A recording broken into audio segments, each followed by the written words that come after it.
Welcome, and this is gonna be the third early access review video, this time featuring the brand new Memosprite mechanic, which is probably gonna be a core mechanic for our future Memosprite class, or rather the Remembrance class units, as well as the version 3.0 relic sets, right? I would say that this video, I didn't really go too in-depth for the relics. It is mainly gonna be focusing on the Memosprite itself. As of now, we can only see Meme from Remembrance Trailblazer, and I'm sure you guys have seen her kit from the previous Remembrance Trailblazer early access review. So for this one, it's gonna be applied not just to Meme, it also includes Garment Maker, and pretty much any Memosprites that are coming out, they will pretty much use the exact same mechanics, right? So without further ado, I'm just gonna jump right in. This is gonna be for characters that follow the path of remembrance. Every single path of remembrance is gonna be where the character themselves, they are the Memo Master.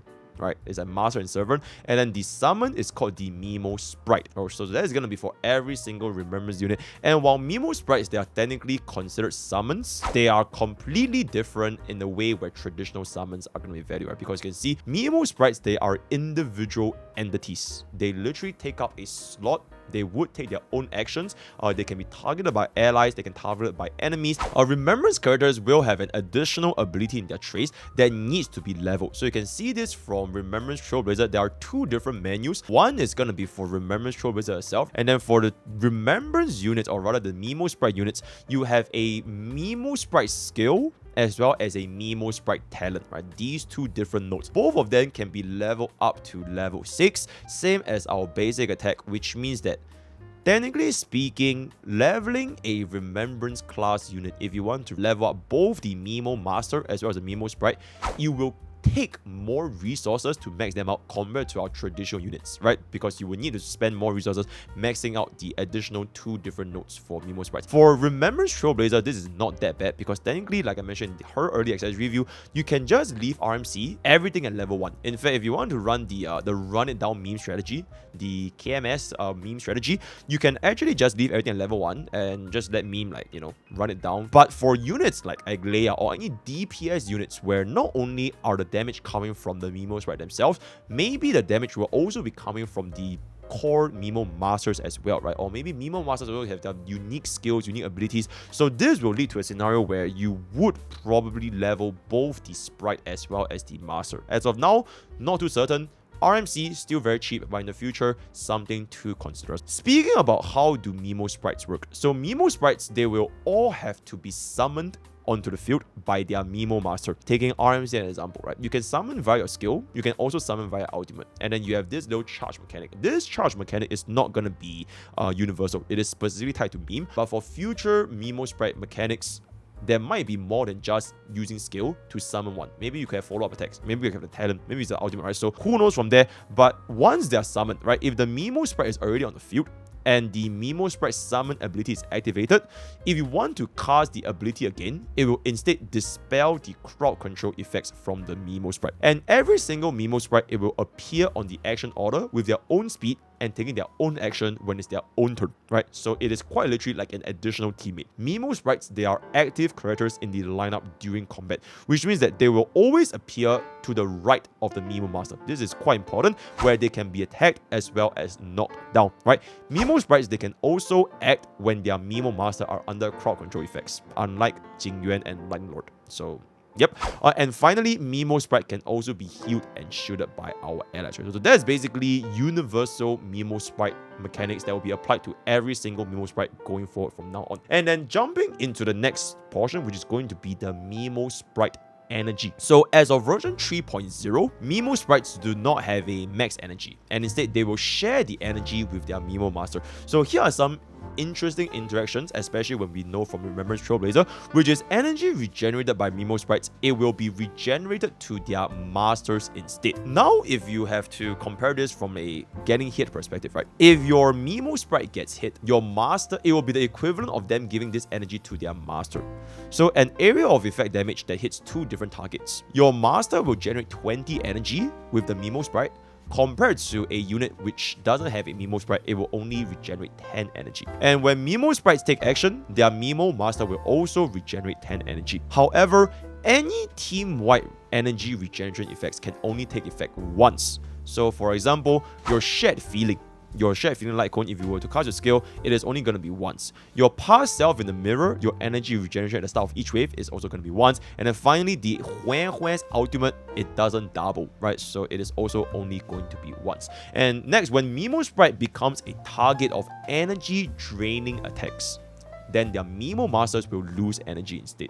And finally, when Memosprites become a target of energy regeneration mechanics, such as the enemy TV, then their Memo Masters will be receiving the energy. So they are kind of like a little proxy that will serve to be a little sponge that will receive and deal and lose damage for their masters. And for AoE, it's gonna be double, right? So that is the Memosprite energy mechanics. And then next, on to Memosprite stats. So in combat, Memosprites, they also have their own HP, own speed, own max energy, taunt value, shields, completely different from their Memo Master. However, for other stats, namely attack, defense, and crit rate, they will be inherited from the Memo Master's unbuffed stats. In other words, they are out of combat stats. So what you guys see in the character screen, right? Memosprites, they cannot inherit any buffs during combat from their Memo Master. So if an ally applies a single target buff to the Memo Master, then that Memosprite will not receive the benefits. If the ally apply a team-wide buff, then Memosprite, it will also not double dip on the buffs because they do not benefit from the buffs on their Memo Master, right? Unlike summons, Memosprites can be targeted by any abilities. So Memosprites, they are included in abilities that target the whole team. For example, Robin's ultimate, as well as the 24% action value advance from Dance, they can all advance Memosprites, right? And then when an ally applies a multi-target or team-wide buff with a duration not based on the caster's turn, such as your Bronya's ultimate, the buff duration will be independent on Memosprites and Memo Master. So if your Memo Master takes turn first, that buff will not expire on the Memosprite. And then only on Memosprite's turn, then the buff will take down by 1, right? And then for the Memosprites, they can also affect the party lineup order for Huan's skill. Like I mentioned, Memosprite also always spawn to the right of the Memo Master, which can potentially steal the healing target that you want to original heal from. And then for abilities that only target one single ally, you can in fact target the Memosprite specifically, but it can only take effect on one unit, with the exception of Sunday. If you do use Sunday, then it will buff both Memosprite as well as Memo Master at the same time. So for example, if you were to use Sparkle's skill on Memo Master, then it will only advance and buff the Memo Master. The Memosprite, it will not gain any action value advance and it will not gain any crit damage buff. You can use Sparkle's skill on the Memosprite, and it can buff and advance only the Memosprite, and vice versa, the Memo Master will not gain any crit damage buff, right? And then speaking about Sunday, how does Sunday work with Memosprite? So unlike other abilities that target a single ally, Sunday can actually target both the Master and the Sprite at the same time. This is probably one of Sunday's biggest selling point, as we have seen from the way we pivoted into version 3.0 future Memosprite summon DPS. Sunday's buff will be effective for aglaea or any Remembrance path DPS units because it can buff both the Master and Sprite, right? So for the purpose of Sacridos, as well as his signature Light Cone, using his skill or ultimate on them is considered as targeting one ally. And these additional buffs can be applied to both the Master and the Sprite themselves. However, if you were to use Bronya with Sunday's signature Light Cone with the 4-piece Sacridos, and if you target the Memo Master with Bronya's skill, the buffs will only be for the Memo Master. But if a Sunday uses Bronya's signature Light Cone, the Light Cone buff will also only be applied to the Memo Master, right? So something to keep in mind that we've discovered. And then the buffs provided by Sunday's skill, talent, signature Light Cone, 4-piece Sacridos, all of them have independent duration on the Master and Sprite, which means that if the Sprite takes consecutive actions, the buff can expire on the Sprite faster while still being active on the Master. So the exact same thing that I've mentioned previously just now, right? And then for Sunday's ultimate, it will target both units to become beatified for the crit damage boost being applied to both the Master and the Sprite. But as usual, the energy will only be given to the Master, right? So none of these effects have a double dip. So you can't stack on and double the total buffs to be applied to a single target. It is more like making sure that both the Master and the Sprite gets the same buff instead of doubling the buff, right? So that's gonna be that for Sunday's mechanics. And then finally, how do Relic set bonuses work with Memosprite? So for Memosprites, they can only receive passive stats from Relic bonuses and not any active effects. So here are some of the couple of examples, right? This of course have an exception that explicitly states that it can be applied to Memosprites, such as our two brand new 4Ps, which I'll be explaining after this, the Hero of Triumphant song as well as the Poet of Mourning collapse. Although the Banana Relic mentions summons, the summons does not explicitly state that it is applied to Memosprites. So unfortunately, the banana set is probably gonna be something that will be phased out, and we'll get a much better 2-piece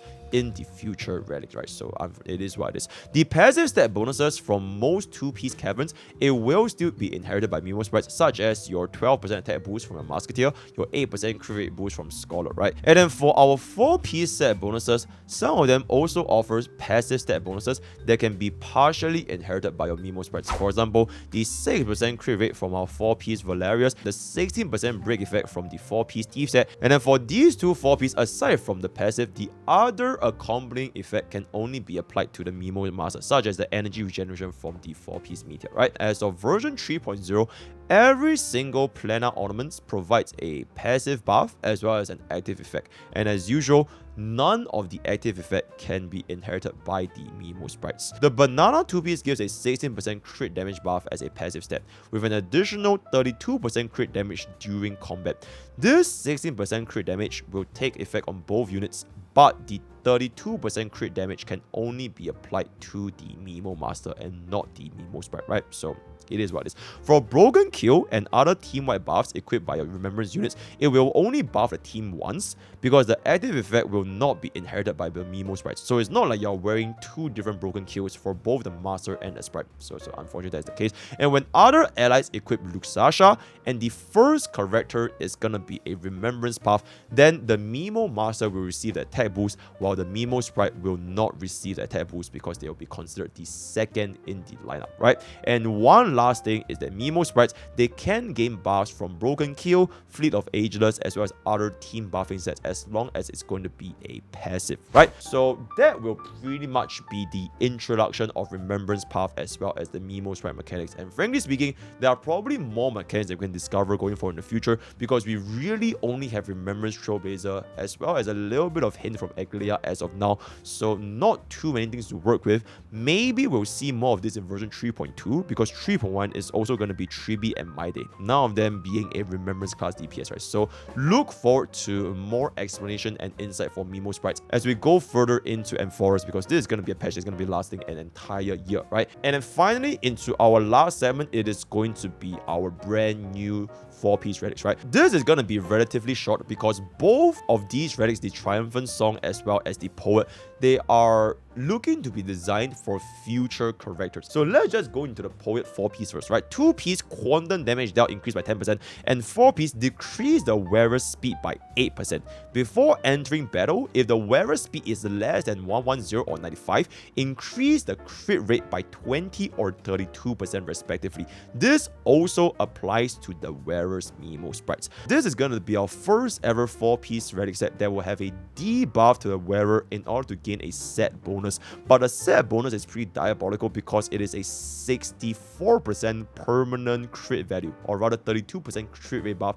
if your speed is below 95. And like I mentioned for D Herta, if you do not activate D Herta speed substats, as long as you are below 95 speed, you can in fact gain this 32% crit rate. And then once you are in combat, you can give them all of the buffs. So for example, if you want to use D Herta with Jade, giving the 30%, giving the 30 speed, running with E2 Robin, all that kind of stuff, you can make them go beyond the 95 speed. As long as they enter into battle within 95, you can gain the maximum benefit, right? So Rame, Robin, Jade, all of them are completely fine.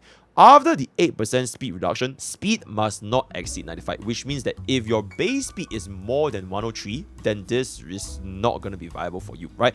Jade's base speed is at 103, which means that you are going to be at 94.76, which means you cannot have any speed sub. If you have even a single speed sub on Jade, then this is not going to be usable for Jade at all, right? Then for Qingque, you cannot have more than 3 speed subs, otherwise you will break the threshold.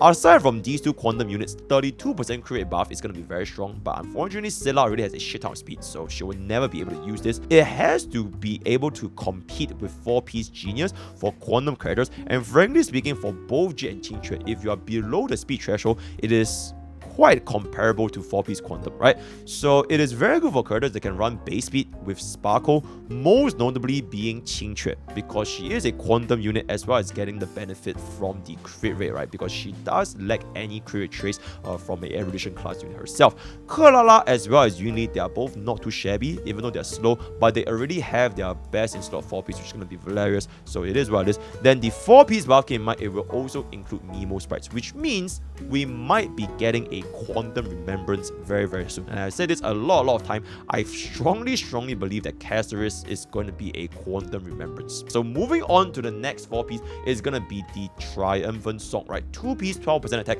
and 4-piece, when the Memosprite is on the field, increase the speed by 6%, and then when the Memosprite attacks, increase Wearer and Memosprite's crit damage by 30% for 2 turns. This is going to be gold, and it is quite likely to be tied with Aglaea's 4-piece because she is also like a golden character, right?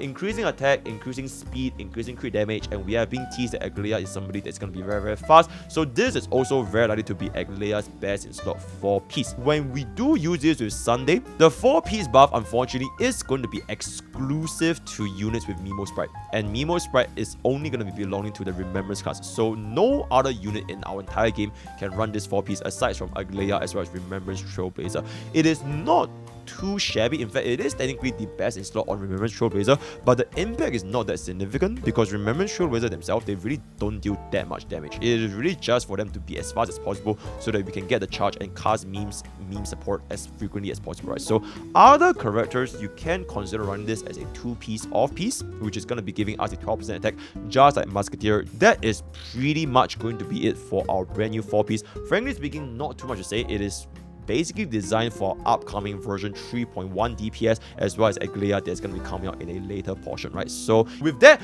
we have come to the end of our version 3 Memosprite mechanic as well as the latest 3.0 4-piece Cavern of Corrosion Relics, right? So let me know what you guys in the comments. Are you guys going to be farming? Are you guys going to be using Remembrance MC? Will you guys be putting for Aglaea and all that kind of stuff? Word of the day is going to be she's coming. Join Twitch, join YouTube, join Discord, join Twitter, all the best of Ganja Push. I'll see you guys next time.